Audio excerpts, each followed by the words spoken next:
Hi people. So I had a conversation with a lady a while ago. She reached out to me when she realized that she wasn't in a good place financially. She said to me, "Omoge Naija, I do not have savings, I do not have investments. The only asset I have is my car." I asked her, "This your car, does it make you money?" She said, "No. Your car that does not make you money is not an asset. It is a liability.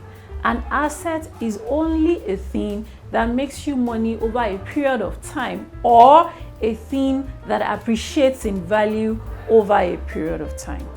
Hello, my name is Adenike Omoge Naija. The only kind of conversations we have on this channel are those that help us on our journey towards financial freedom and personal development.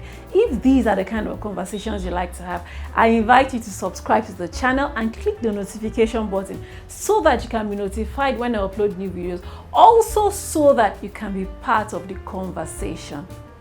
Today's video is about practical ways to save money.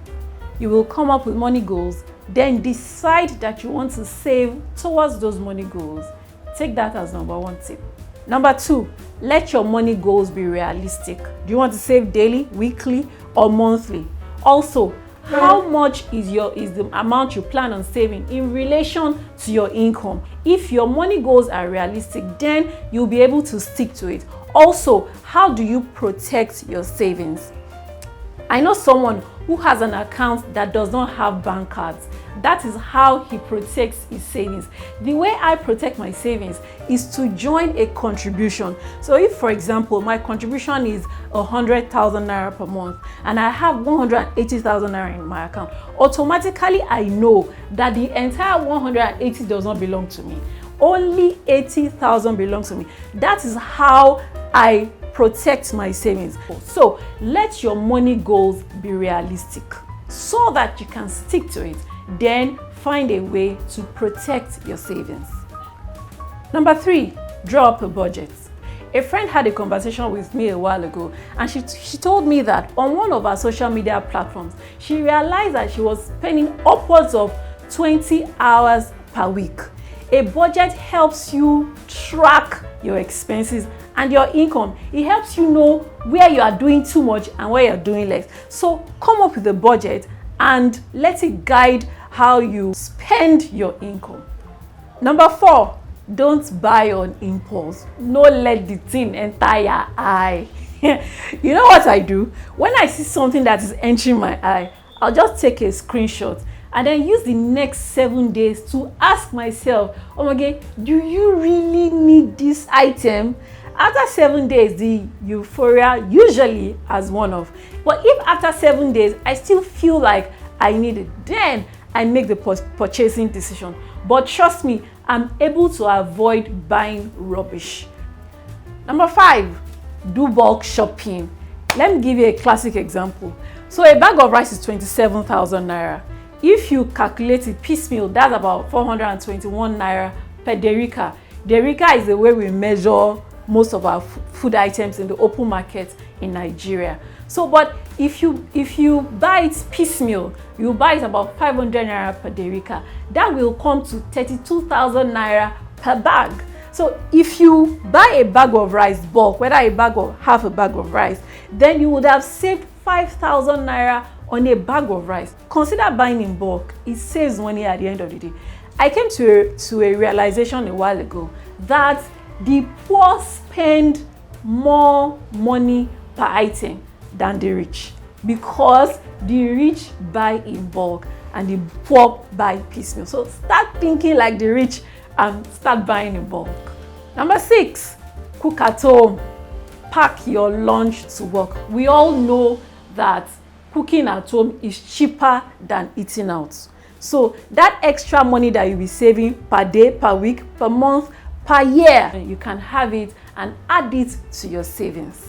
Next, buy generic brands and colors. If you have no savings, you have no business buying expensive brands. Save your neck and your finances. Buy generic. Pending the time that you'll be in a better place financially, buy generic. Also, closely related to this is buy thrift.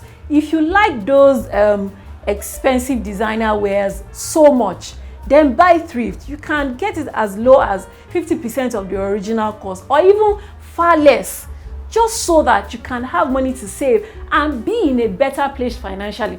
Remember that that's the goal. And when we have a goal, we do what it takes to achieve our goal. If it means buying Thrift, so be it. Number 9, cut down on Aso-Ebi. Your colleague's cousin is getting married and Aso-Ebi is 60k and you only earn 200k. What's your business? Cut down on Aso-Ebi. Wear what you have to parties. You know, that's why I said, when I said buy generic, I also mentioned that you should buy generic colors. If you buy generic colors, then you'll be able to attend whatever party you want to attend without the pressure of Aso-Ebi. You cannot afford expensive Aso-Ebi. Instead of buying those things, put those money in savings. Again, remember, the goal is financial freedom. Also, find ways to cut down on your bills. Your power bills, your airtime bills, your data bills. Do WhatsApp calls. If you are one who spends a lot of time on YouTube, like me, then do not watch YouTube videos on high resolution. Watch on low resolution so that you can reduce your data consumption. Rent instead of buying. There are things you don't use more than 3 or 4 times in a year. So, as you already know, I'm a product photographer. There is this lens that I use once in a while. The lens costs about 1.1 million naira.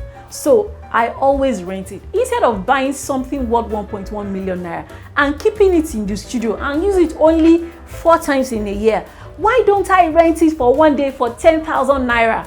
Instead of keeping 1.1 million lying down, then I'll put that 1.1 million in an investment that will yield me ×2 in 1 or 2 years.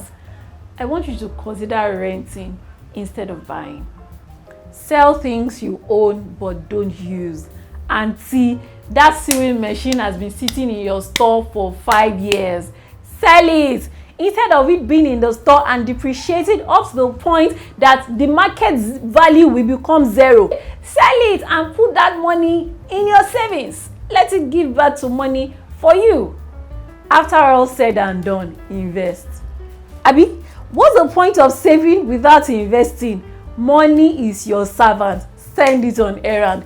Let it earn you some coins whilst you sleep.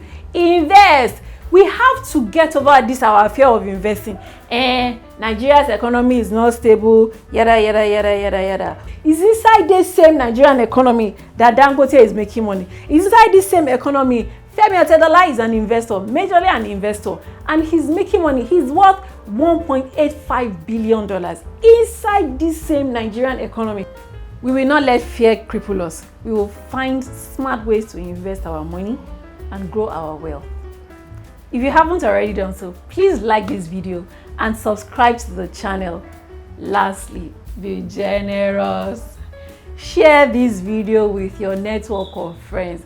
Your network of friends that you know that maybe they don't have savings. Share it with them. Remember, the more we share, the more we have. You.